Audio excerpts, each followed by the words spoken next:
Trains are an evolution of wheeled wagons running on stone wagonways, the earliest of which were built by Babylon around 2200 BCE. I personally have never ridden in a train. I've never jumped a train. I've seen them.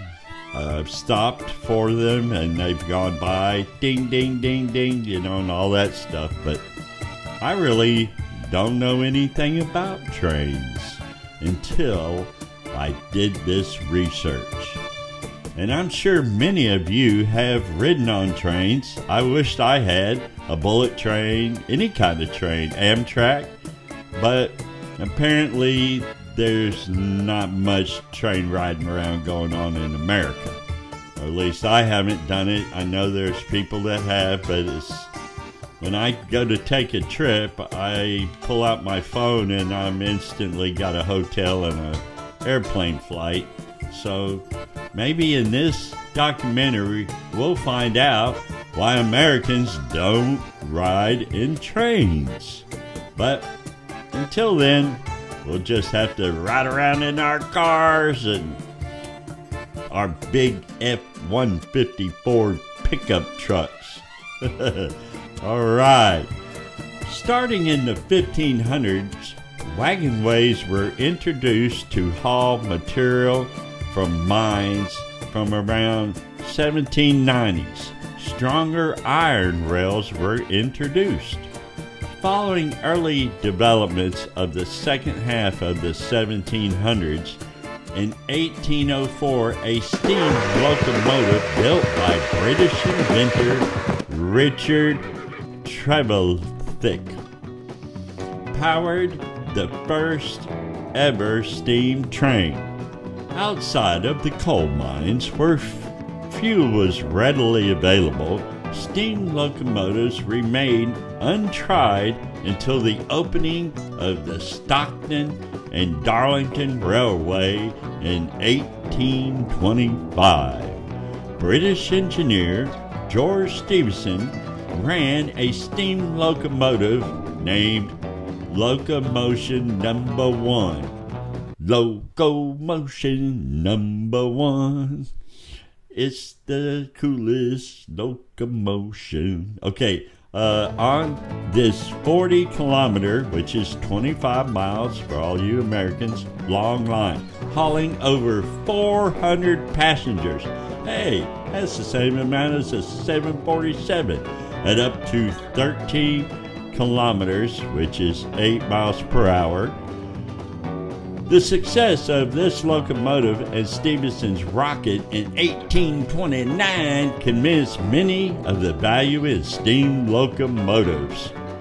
And within a decade, the stock market bubble known as the railway mania started across the United Kingdom. News of the success of the steam locomotive quickly reached the U.S., where the first steam railway opened in 29? Can you guess? 1829. American railroad pioneers soon started manufacturing their own locomotives, designed to handle sharper turns and rougher track, typical of the country's railroads. The other nations of Europe also took note of British railroad developments, and most countries on the continent constructed and opened their first railroads in the 1830s and 1840s, following the first run of a steam train in France in late 1829. In the 1850s, trains continued to expand across Europe, and many influenced by or purchases of American locomotive designs. Other European countries pursued their own distinct designs. Around the world, steam locomotives grew larger and more powerful throughout the rest of the century as technology advanced. Trains first entered service in South America, Africa, and Asia through construction by imperial powers, which, starting in the 1840s, built railways to solidify control of their colonies and transport cargo for export. Literally robbing the country of money. They needed these trains to take all the money out of that country and take it back to wherever they come from. That sounds fair. In Japan, which was never colonized, railroads first arrived in the early 1870s. Okay, if you're not in prison, you get everything a little later. By 1900, railroads were operating on every continent besides uninhabited Antarctica. Well, go figure. Nobody's there. There's no railroads. That makes a lot of sense. And you only find that interesting information right here on Interesting World Documentary Trains.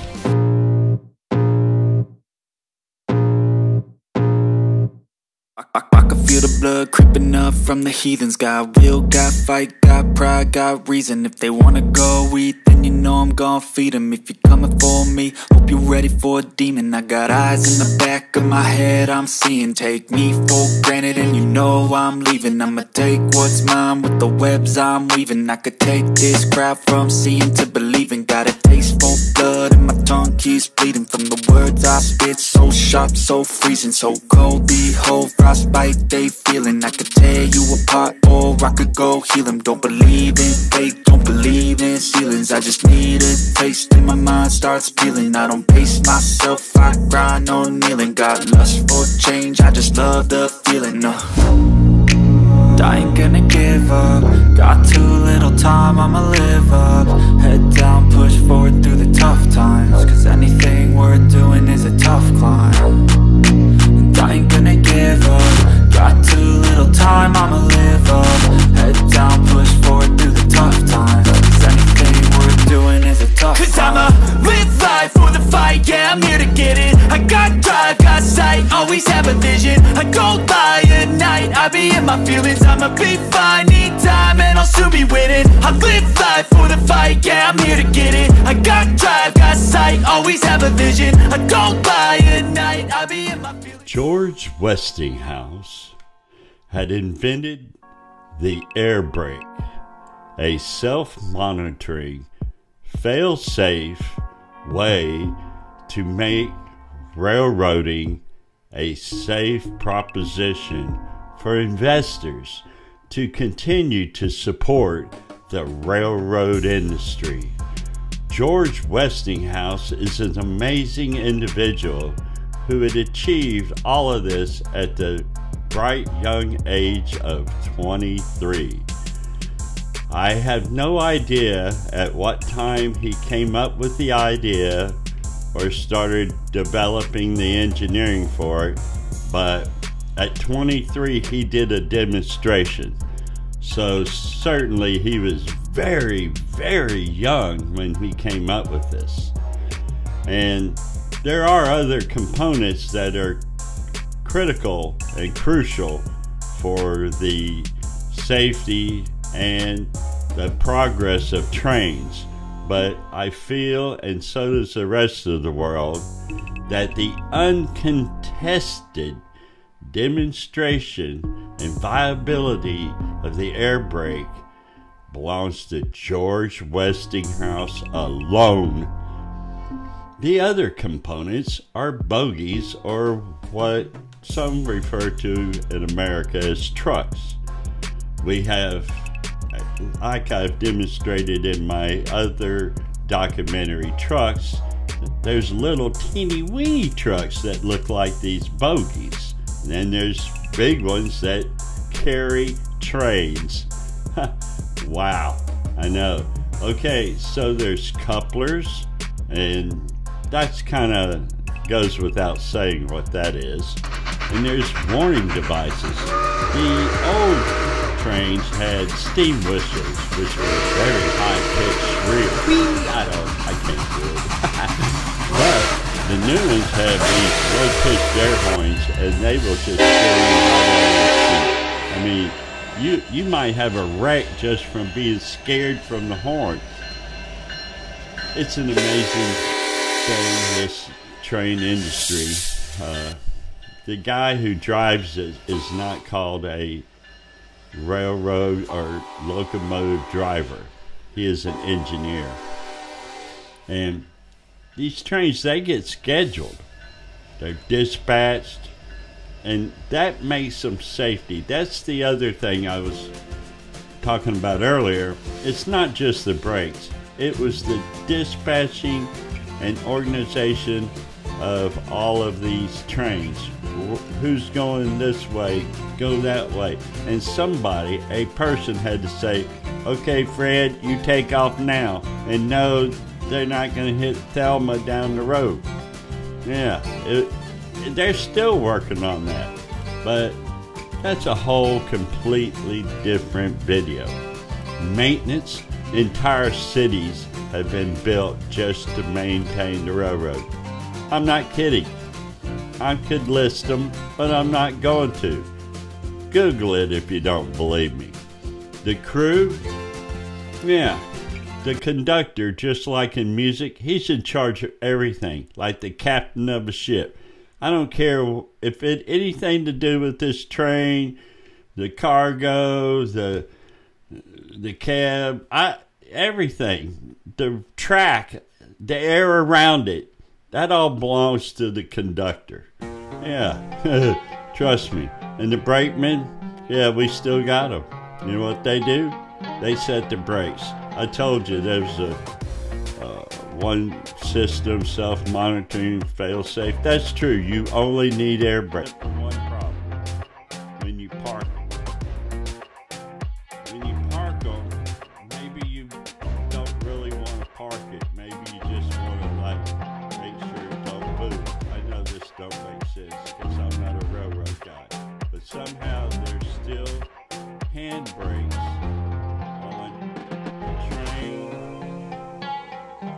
parts of the train. I don't know how all that works, but they do have brakemen. Let's see. Let me try to read something. Brakemen, also known as trainmen, were historically responsible for manually applying brakes, though the term is used today to refer to crew members who perform tasks such as operating switches, coupling and uncoupling train cars, and setting handbrakes on equipment. Oh, on equipment. Okay, see, I try to research all this and just come back and start talking and don't read nothing, no notes. I just say what I try to remember. Sometimes I don't remember anything, so the whole documentary goes to poop. Steam locomotives require firemen, who is responsible for fueling and regulating the locomotive fire and boiler. On passenger trains, other crew members assist passengers, such as chefs to prepare the food, service attendants to provide food and drinks to the passengers. There's also folks who feed all these farm animals and take care of all the nuclear liquid uranium on the back of the train. Other passenger train specific duties include passenger car attendants, who assist passengers with boarding and I don't know what this word is, alighting from trains. Boarding and alighting from trains. I'm not from England, maybe that's a term. I'm not very well educated. Answer questions and keep train cars clean. And sleeping car attendants who perform similar duties in sleeping cars. And somebody to check on the PCP oil they took out of those transformers that they're illegally transporting at 3 o'clock in the morning through the desert. Some trains can operate with automatic train operation without a driver. directly present. I think we use those on all those radioactive trains. Around the world, various track gauges. For example, up there in the mountains where I live, yeah, they have real narrow gauge. And yeah, it's a different train. I don't know what you call it, but it's all different up there. So you can't put anything on a narrow gauge and a regular gauge. But I can see why you need narrow gauges, because those trains pivot different. They're built different. Like, there's a lot of physics to how a train goes on a rail and turns, and one wheel spins more than the other, so they got to be independent so they don't slide and all that other stuff. And it's got to go straight and be efficient. Gas. It's complicated. I know, it seems so easy. We're just going to push a cart down the road. Get the radio flyer. Let's go. It's not like that at all. It's very dangerous, this train stuff. There's accidents. And the problem is not the accidents, because there's nobody on the train. Not in America. But in other countries, there is lots of people on the train. And for some reason, trains are pretty safe. I know. I haven't Googled it yet, but I don't really know which is the safest type of transportation. Is it trains or is it aviation? I know for years they've said it was aviation, even over trains, okay? But it's not funny, but it's ironic right now because there's a lot of accidents in the air. And maybe they don't say anything about the train accidents. But I don't think so. I think trains might be the safest way to travel. And we should reconsider train travel in the United States. So safety's a big deal. And the way you generate power and thrust for these trains need engines. They need gasoline steam turbine engines. I remember that from my research. That's the coolest train of all. Think of this, a gas turbine engine. Oh boy, that must have been something. When you got that thing going, who's going to stop it? Yeah, gas turbine. They didn't last long. Why? That's a luxury. We all know. It's an American. If they were ever going to exist, though, they sure exist right here in the good old United States. There's still steam engines. I know, you're thinking, really? Yeah, of course there are. Yeah, there's coal. Here's what you need to run a steam engine. A guy with a shovel and some coal.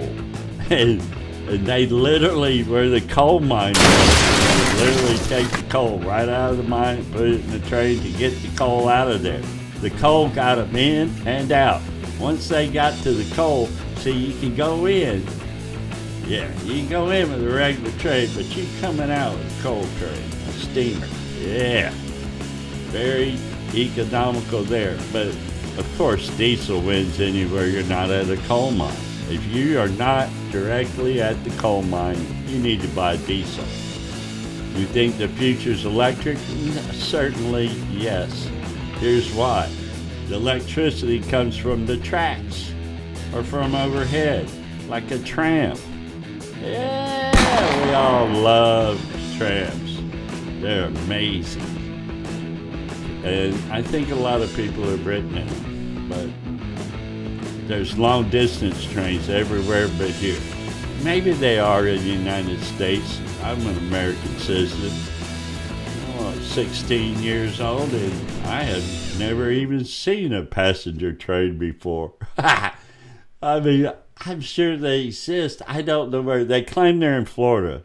Right now, temporarily, I'm in Florida, and I ain't seen no passenger trains, long distance or short distance. They claim there's also short ones. Somebody help me. Why am I doing this documentary if I've never even seen a passenger train? I guess, I don't know. That's a good question, really. There's rapid transit trains, and I've taken 1,000 of them.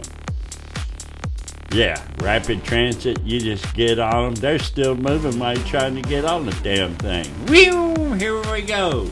And they come electric, overhead, sideways, underneath. I don't even know how half of them. Here's what I can tell you. They don't stop for shit. They're trying to move. I call them people movers. They're trying to get people somewhere. Now, maybe in San Francisco, while everybody's eating rice-a-roni, they're going really slow, and there's cables dangling overhead and sparks and all that stuff.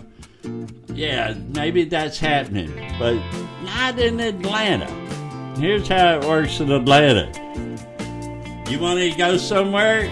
That door opens. You better get on that damn thing. Door closed. Boom! Here we go. Where are we at? What kind of train? What kind of system is this? Well, it's everything. They call it a metro. Metro means it's ground level. No, this goes underground. Ooh, you're underground. Underwater, overhead, in the air. You're above cities, above hotels. Now you're underwater. Now you're underground. No, Disney was into the future. We should be mag-lifted over there. Yeah, magnetic elevated trains that go 5,000 miles an hour or something. That's what Walt would have us doing.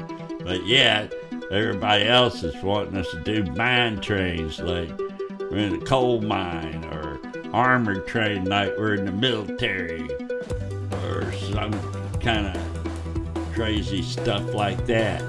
Yeah, they got all kinds of trains.